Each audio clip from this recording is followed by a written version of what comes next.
What's up, guys? Today I want to show you real quick how to kind of quantize and line up a guitar part. So this is a track that I've been working on here.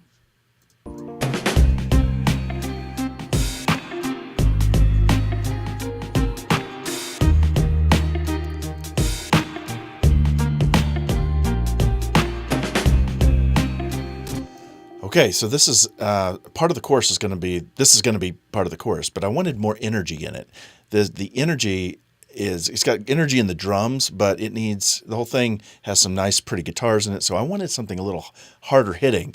So I asked a friend of mine who's a guitarist, Mikey, to record some guitars for me, and he did some acoustics for me. So I've got 3 different tracks, but right now we're going to just concentrate on one of them, and they're all pretty much the same. One of them is a little bit different voicing, but it sounds like this currently.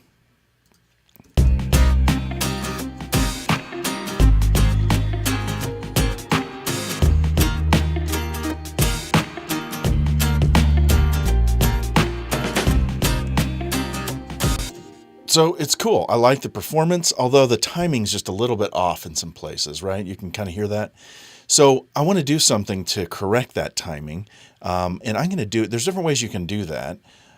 First and foremost, when you hear a track and if it doesn't line up quite right and it changes the feel and it sticks out of your song, you need to correct it. You need to use some production and engineering skills to correct that so that it fits the track a lot better.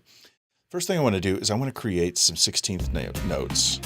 And the reason I do this is because I want to establish my groove. I want to visualize where my groove is. This song is swung quite a bit. And because of that, it's hard to see and align things. So I'm going to put my groove on it. I'm going to hit commit. And right now you can see, based on my groove, I'm using a 16th note, 55% 16th note swung beat. And that groove is going to I can see how these notes are offset, okay? I'm going to fold it here. And for the sake of this, I'm going to take down the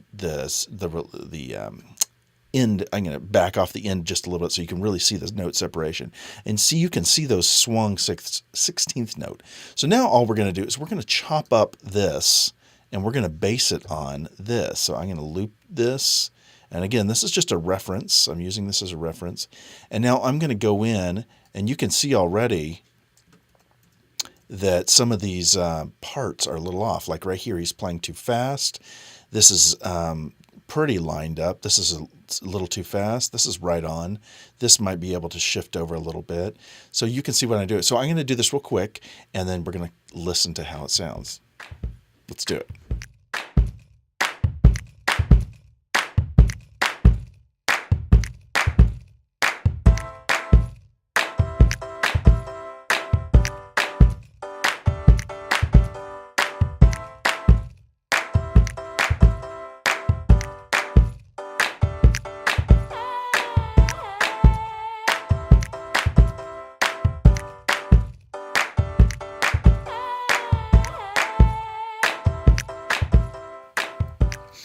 Okay, let's see how it sounds after all those chops and adjustments.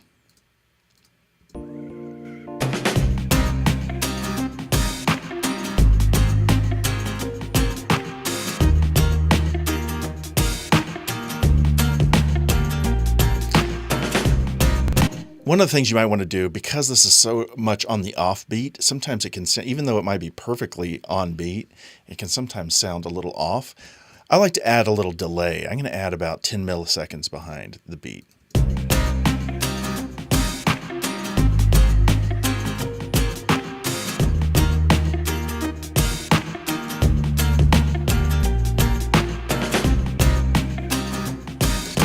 Okay, so that's just another technique on how to kind of quantize and get this. I don't like to do audio quantization. There is a way to do that in Ableton where you can select the whole audio and it'll try to quantize to whatever your groove is or whatever.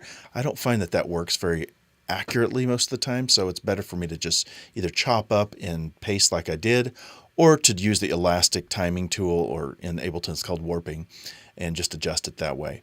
From here, you can add some effects. You can tune it if you think it needs a little bit of tuning using Melodyne on a polyphonic instrument.